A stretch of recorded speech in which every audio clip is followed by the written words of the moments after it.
Today we have a guest speaker, and his name is Jason. So I'm going to invite Jason on up here. I don't know a lot about Jason. We just met this morning, but he's pretty awesome. He thinks he has better hair than me, but which is probably true. Mine's like crazy. But I also learned this about Jason. Fun fact is that if Jason were a flavor of ice cream, he would be Tiger because he's fierce. So why don't we welcome Jason here, and I'll pray for you first, and we'll welcome you, okay? Sounds good. Yeah. Lord, I just want to thank you for bringing Jason here. And God, we come expectant. God, we come with all sorts of joys and burdens from our week, Lord, and we just pray as Jason opens up the Word, God, that we would just see hope. We would just see your face in these words, God. And just speak to our heart today, God. Amen. Amen. All right. Awesome. Well, good morning, MTC. How are you? Good. Right on. See, what Chris doesn't know is to get this look, it's just a whole bunch of product in the hair, and then it lays flat. So you can borrow my hairspray after, Chris, if you'd like. Get that curl, do its thing. So it's really great. Glad to be here. How many of you know what the word resilient means? Don't be shy. If you're like, I don't know, that's okay too. That's okay too. We're going to have a conversation this morning about resilience. And as I was prepping for this morning, I was reminded of actually two stories of a group of inventors that I studied way back in high school. The first is someone by the name of Thomas Edison. Anybody heard of Thomas Edison before? What is he famous for inventing? The light bulb. Way better than the first service. First service, you got this. And then somebody said, light bulb. And then everybody's like, yay. So well done, second service. Awesome. The light bulb. Do you know that to invent the light bulb, it took Thomas Edison 999 failures to get his breakthrough? 999 failures before he invented the light bulb. Now, we sit in this space, and we are benefactors of that invention. If the lights weren't on, we would be in darkness. We'd have to build a bonfire in the middle of the room, hold candles, have the wax dripping on us. It wouldn't be pretty. But because of his resilience, we benefit from that. We get to walk and live in the light. How many times do you turn a light switch off and on in a day? I don't even think about it. I just turn it on, and there's light. And because of this man's resilience, his determination, we benefit from that. There's a second group of inventors I just want to simply highlight really quickly, and that is the Wright brothers. They are known for inventing flight. Does anybody know what one of their first successful flights, how long it was? I know, it's weird, right? 2.5 seconds. 2.5 seconds. That was one of their first successful flights. 2.5 seconds. Now think about this for a minute. There's a group of people from MTC that hopped on a plane trusting that 2.5 seconds of success actually works, and they flew all the way down to El Salvador to help some people there and to learn some things and to grow in their walk with Jesus.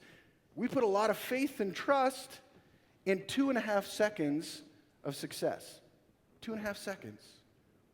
What's the longest you've been on a plane? 13 hours for me. 13 hours. I remember it vividly because I was right beside the washroom for 13 hours.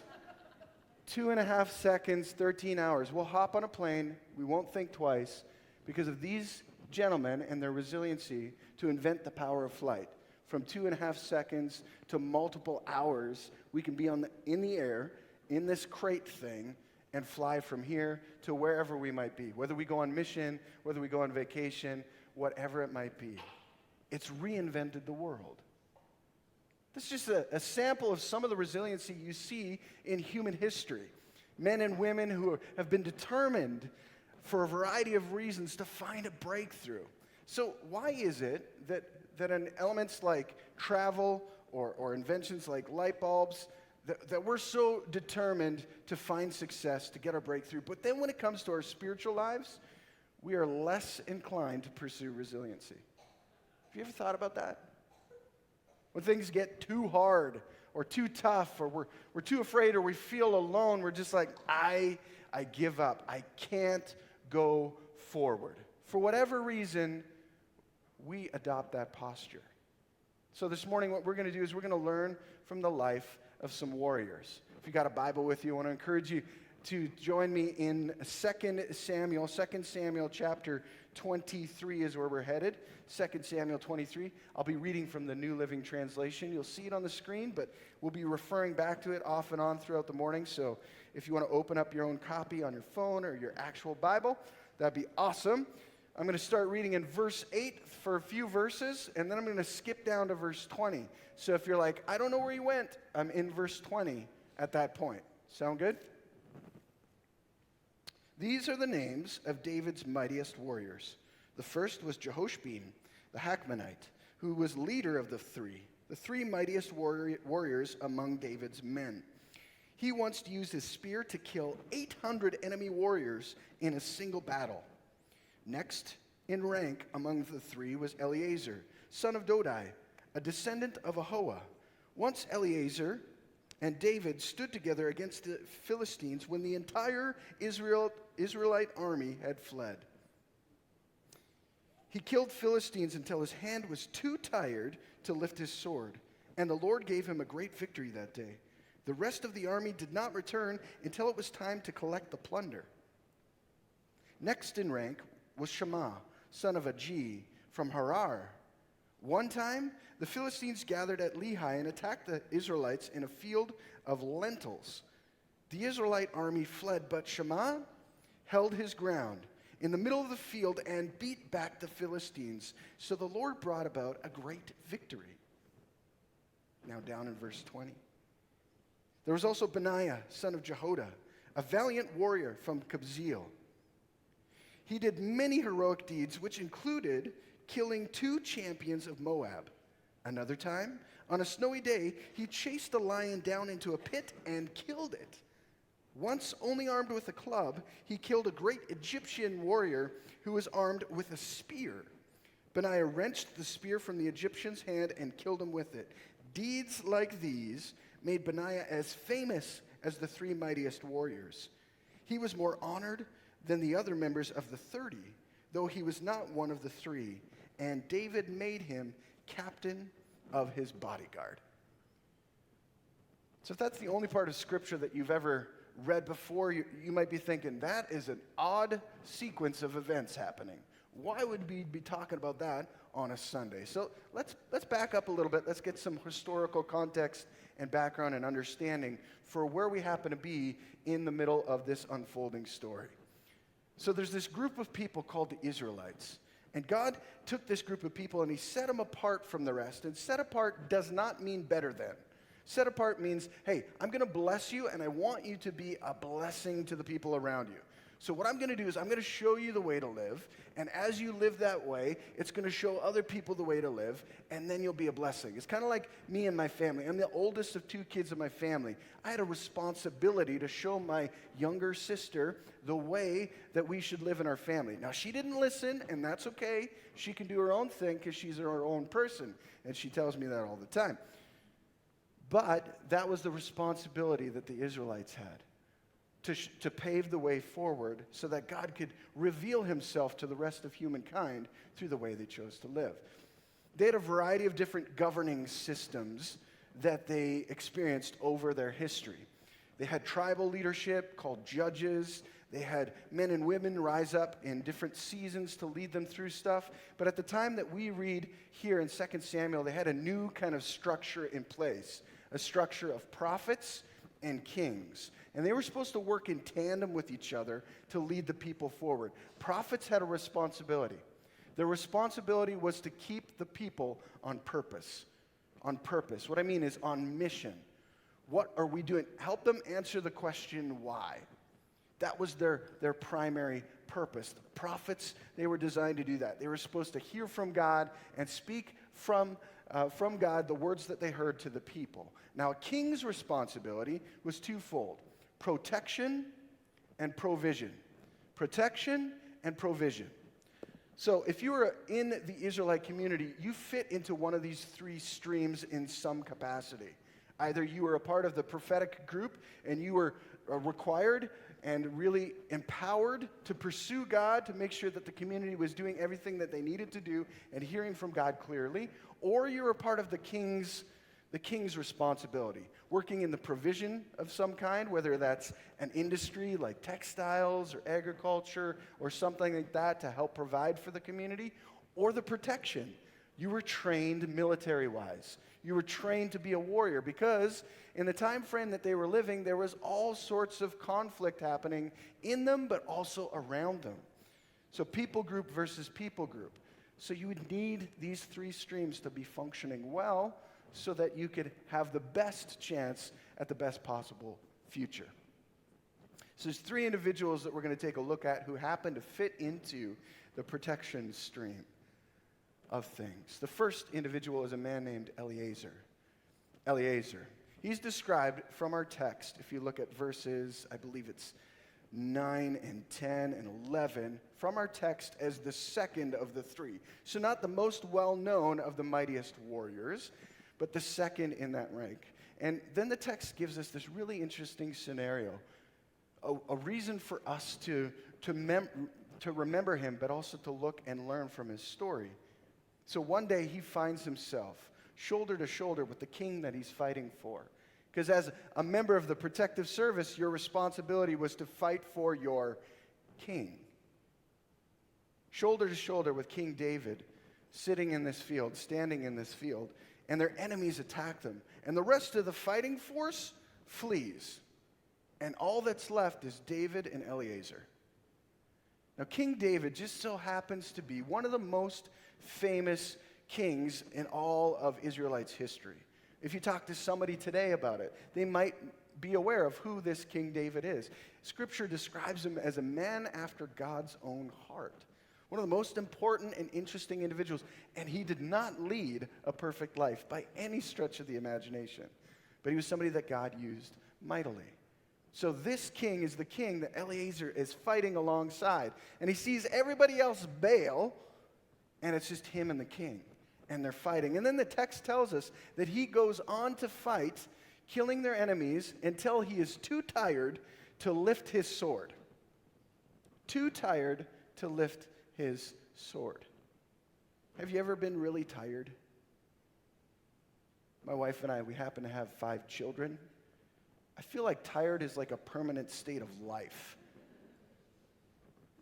But I was reminded of this story. Several years ago, we were living in Calgary, northeast Calgary. I had this great idea. I wanted to paint my deck and my fence in the same day. And I wasn't going to use, rent a paint sprayer because I was going to save a few bucks. I was going to use the old school, my old arms and appendages. I could do this. It was like 150 feet of fence. Like, there's more than I could handle, but I figured, you know what? I'm going to do it anyway. $20 later, a couple of jugs, paintbrush, and I'm painting. And the morning went fantastic. It was a wonderful day. Nobody's mocking me. There's no rain. It was fantastic. However, as the days seemed to unfold, I noticed something. My arms started to get a little bit tired. So I took a break for lunch, came back at it, and about 3:30, I noticed that my full stroke wasn't there anymore. The up and down motion, I could get part of the way there, and then I had to bring in the second arm for reinforcements. But I was determined to finish this thing. It had to be done in one day. I wasn't going to have another time. I would go up and down, up and down. So over 8 hours later, not of the two-handed thing, but the entire day, in general, the project was complete. But the next day, do you know what I could do with my arm? About this. It was I swear, I pretended I didn't have that arm for the next full day. I had done I put some serious mileage on it. Let's put it that way. Something had happened. And so I was reminded of that because I wonder what Eliezer would have felt like if he was in that battle and then he gets to the point where he can't even raise his sword anymore. And there's still more enemies coming his way. Yet he didn't give up. He was tired, but he didn't give up. So many of us experience a sense of tiredness in our spiritual life, and we do the opposite. When it gets too hard, when it hurts a little bit, we give up. We mail it in. We walk away. Why is that? See, this wasn't Eliezer's first fight. A lot of times we read a story like this and be like, oh man, he was amazing. And it's true, that's an amazing story. But this wasn't his first battle. See, as a member of the protection side of the king's responsibility, he would have been trained for combat long before this battle. He'd have been in training against his peers. He would have been in smaller battles here and there, so that when the moment came where he was standing in the field and only the king is beside him and everybody else leaves and the odds look insurmountable, the challenge looks too big, looks too crazy, looks too intense, and he starts getting tired, he still doesn't give up. Are you tired today? My encouragement to you would be, don't give up. Because this battle that he was in happens to be the only battle that he is remembered for in Scripture. He's remembered as this guy that did this amazing thing fighting alongside of the king. I wonder if part of his motivation for doing so was because the king was right beside him. See, every victory wasn't for the individual, it was for the kingdom. It was for the king, in the name of the king. Just like you and I, every battle that we face, it's not for our own victory, it's for the victory of the God or the king that we serve. When we serve ourselves, that victory is fleeting. When we serve the king, that victory is everlasting. So next time you feel tired, maybe you'll be reminded of Eliezer and find the courage to keep going, because you might be at a moment of breakthrough and you don't want to quit. You don't want to quit and give up before that moment happens. There's a second individual who is worth, I think, studying and examining a little bit further. And that dude is by the name of Shammah. Shammah. Verses 11 and 12, they kind of introduce him to Shammah. And it's kind of a little bit of a similar story because it takes place in another field. The scripture tells us that it takes place in a field of lentils. I don't know why they wanted to include that detail, but they did. A field of lentils. What's different in this story is that Shammah, facing the enemy, actually happened to be alone. So similar circumstances, it's not two people there, it's one person there. One person left to face off against the entire fighting force of the Philistine army. He's all by himself, and he chooses to stay and to fight. Loneliness is a powerful thing in our world. Did you know that the United Kingdom has appointed a government official that is, their official title is the Minister of Loneliness? Their responsibility is to help citizens of England, of the UK, to connect with each other, to combat loneliness. It's an incredibly powerful force in our world. Think about it. How many times have you gone someplace to be with people even though you didn't want to go do what they were doing? Oh, we're going to see that movie? I don't want to be by myself. Okay. Oh, we're going to go to the mall again? I don't like the mall, but I want to be by myself, so okay. Hey, do you want to date me? Well, I don't want to be by myself. I don't really like you, but okay. Loneliness is a powerful thing. It's a powerful thing. Shammah is in that field, surrounded not by people, by lentils, standing alone, and he still chooses to fight. Have you ever faced a moment in your life where you've been or felt like you're completely alone? You're the only person that is standing up for something or fighting for something. Did you let your fear of loneliness lead you forward? See, Shema understood one thing. He understood that in that field he was empowered by the voice of the king who led him to that point. See, warriors in this day and age just didn't pick a battle whenever they wanted to. They only went into battle when their king led them or told them or instructed them. And so because the king's instructions were on his heart and his head and in his mind, he stayed and he fought.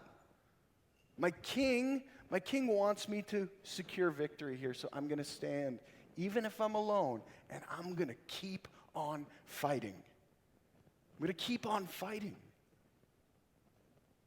I remember taking driver's ed years and years and years ago. For whatever reason, my parents decided they'd find a driver's ed class that happened on a weekend. And so I was there on a Saturday. It was unbelievable. I had to get up at like 7 a.m. Anyway, I've forgiven them. All is good. I happened to be in this class, and I get to the point in this instruction where they are talking about driving under the influence and responsibilities around that and what we should do. And our instructor asks us this question. I happen to be sitting in the front row. And she says, how many of you, if you were at a party and some of your friends were using alcohol and getting drunk and then wanting to drive home, how many of you would call the cops on them? And so I shot my hand up. I was in the front row, so I didn't see what was happening behind me. I just so happened to be the only individual to put my hand up. And I found that out really quickly because I heard this. What is he doing? Oh, that's so weird. Don't be his friend. Like, all this snickering and stuff. And so I look around behind me, and I'm like, oh, I'm the only dude with my hand up. So I started sliding my hand back down because everybody else's hands are down.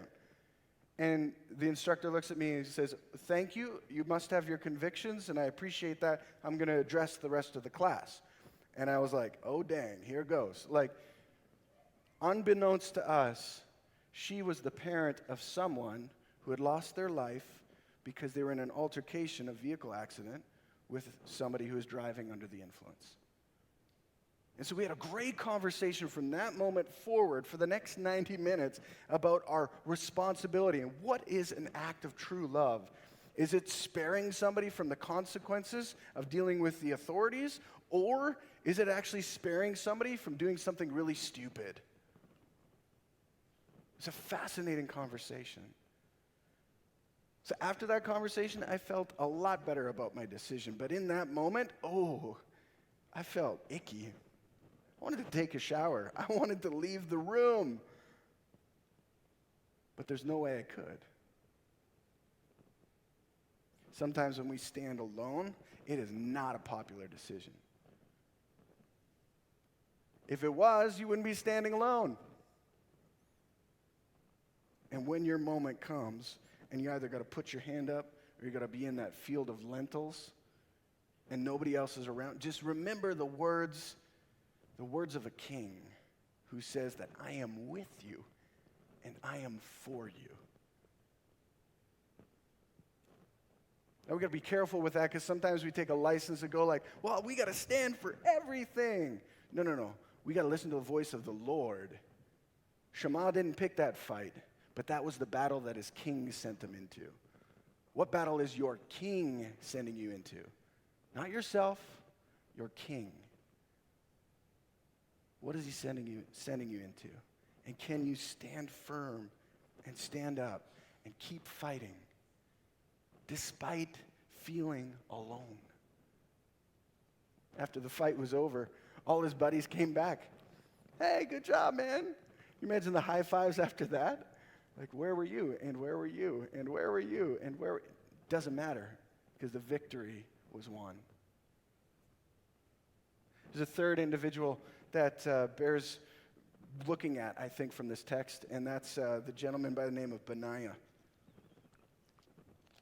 Verse 20 starts describing Benaiah, and describes him a little bit differently than the other two. See, Benaiah, there was like these elite portion of David's fighting force referred to as the three, and Shema and Eleazar were two of those three, but Benaiah was not in that. He was a part of a broader group of 30 of David's mightiest warriors. And the text tells us a few things that are really interesting. He says that Benaiah became as famous as the three. Even though he wasn't in the three, he became as famous. But his battles are very different than the other two. We don't find him in a field. We actually find him in a different type of scenario. It tells us that he fought two champions of Moab. Two champions of Moab. And then killed an Egyptian and a lion. So what's important to understand a little bit to get the significance of this is how at times they would choose to fight their battles. Instead of an entire fighting force versus an entire fighting force, kings would look and say, hey, you know what? I don't know if I can afford to lose, say, 3/4 of my fighting force in a bloody battle, so why not pick my strongest champion and have them go one-on-one with that enemy's champion, and then whoever wins that one-on-one battle will win the broader war. Champion versus champion. Maybe you've actually seen Hollywood depict this in some sort of films. It's person versus person. So Benaiah happened to be this individual, and he was chosen 3 times. 2 champions of Moab, 1 of Egypt. One-on-one. Can you imagine the weight of responsibility? Let's say this morning we decided here in this room, we're going to pick one representative of MTC, and we're going to go one-on-one with one representative from First Alliance Church, fighter versus fighter, and the winner takes all. Both buildings, everything. Who wants to volunteer? Nobody. Why? Intimidating, no? Think about it. You step out onto that battlefield and now you're carrying the weight of the world literally on your shoulders. You lose this fight, yeah, your life might be over, but guess who pays for your loss? All your friends and family. You imagine being the daughter or the son of the warrior that lost? Oh, hey, you're so-and-so's kid. Yeah, remember when your dad lost? Back of the line. Intimidating. Intense. Lots of responsibility. But yet somehow Benaiah didn't let that fear of intimidation, let that take control. Instead, he operated in the hope, in the faith, in the trust of his king, and he did what he was trained to do, and that's fight battles. And he won. Here's where it gets crazy for me, though. Not only is he known for fighting these battles against mano a mano, one man against one man, he fought a lion. Do you know what a lion is? A man-eater. That's what a lion is. And Benaiah fights a lion. In fact, he chases the lion. I love hiking. I love going out to Kananaskis. I love hiking. I see a bear. I'm not running at the bear. I'm running away from the bear, and I'm tripping everybody with me. Because you go hiking with somebody who's slower than you. You got to know that, right? Yes. See? I got a few head nods. Yeah, don't go hiking with them. That are nodding their head, don't go with them. He chases the lion into a snowy pit, and he kills the lion. How does he do that? He feels the fear, he feels the intimidation, but he is not controlled by it. See, there's going to be moments in our lives where we feel intimidated, where we feel afraid, and we're going to have a decision to make. Are we going to give in to our fear? Are we going to give in to our intimidation? Or are we going to take what we feel and what we know and then move from that point? See, these weren't Benaiah's first fights. He was trained for this. If you were going to be a part of an elite fighting force as a one-on-one battle, your training regimen is completely different than anybody else's. Because they're working on your solo combat skills. Not your teamwork as much, but your solo combat skills. You're really specific in how you're being invested in and developed so that when your moment arrives, you can find victory. And maybe that kind of mirrors your story, what you feel like your story is. You feel like maybe you're the only one that's having to experience this, and this. But maybe God is preparing you for something specific and unique to just you, so that you can inspire somebody else who might feel the way you feel like at a later date. I don't know, but God does. Because a king is aware of the entire battle plan, but a warrior just knows what's happening in the moment. And we've got the greatest king who's creating everything around us, our own experience. He knows what's happening. And he knows how to get us ready to fight our next fight. So the next time that you feel intimidated or afraid, maybe call out to your king. Maybe take what you feel and what you know, put them together and move from that point. Can you imagine if there'd be a group of men and women who would pursue resiliency in our faith? What would we look like? How would the world around us change if we walked in confident hope each and every day into every single conversation that happens, every single moment, opportunity? Would we see the conflict around us as an opportunity to learn and grow or something to run away from? I don't know. But what I do know is that if we can learn from these warriors, maybe something inside us will develop and grow and produce the kind of fruit, the kind of victories that God is wanting to happen in us, through us, around us, for the benefit of not us, but the benefit of his kingdom. See, a warrior knows his or her place in the kingdom. It's always to fight with and for the king. It's not a question of if you're going to have to fight. It's how you're going to have to fight. Will you stand firm? Will we be resilient? Will we face these challenges head on and say, not today, because I've been prepared for this moment? Everything that you've gone through, everything that you've experienced, that you know, it's preparing you for what is to come. Everything.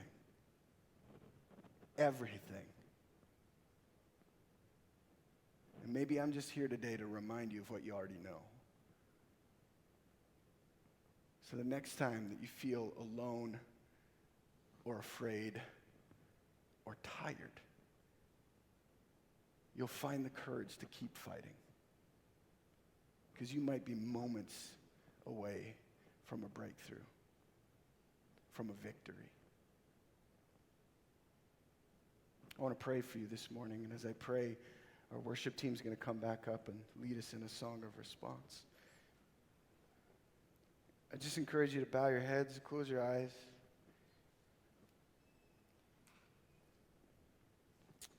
I just get a sense this morning that there are several of you that are gripped by the power of fear. And I don't know why that is. But I know somebody that deeply cares about you, so I'm going to pray. Father, I ask that your perfect love would come and invade this space and drive out all fear. Lord, that we wouldn't be afraid to maybe take a stand, whether that's at work, not laughing at certain jokes or telling a coworker that we actually do love you and we do go to church. Maybe it is standing up in our school and saying, you know what, I think you're asking me, Father, to do something crazy, and that might be hosting like a youth alpha, and I'm nervous about that. Could you help me? I don't know what it is, but I just pray, Lord, that you'd bind the power of fear in our lives. Give husbands and wives the courage to talk about the unspoken things. Give our young men and women the courage to pursue you and put you first in all things. Give our older saints the courage to let go and let you lead them into this next uncertain journey of their life. Father, I don't know what it is, but you do. And so I ask by the power of your Spirit, would you bind fear? Would you help us move in hope and in faith? Trusting that our King always has what's best in mind for us. Even when it doesn't feel like the best in the moment, it's still good because you never waste a hurt. Father, would you speak? Would you allow us to experience the truth of who you are? We need you. And it's only because of you that we can even attempt to be resilient. pray this in your name.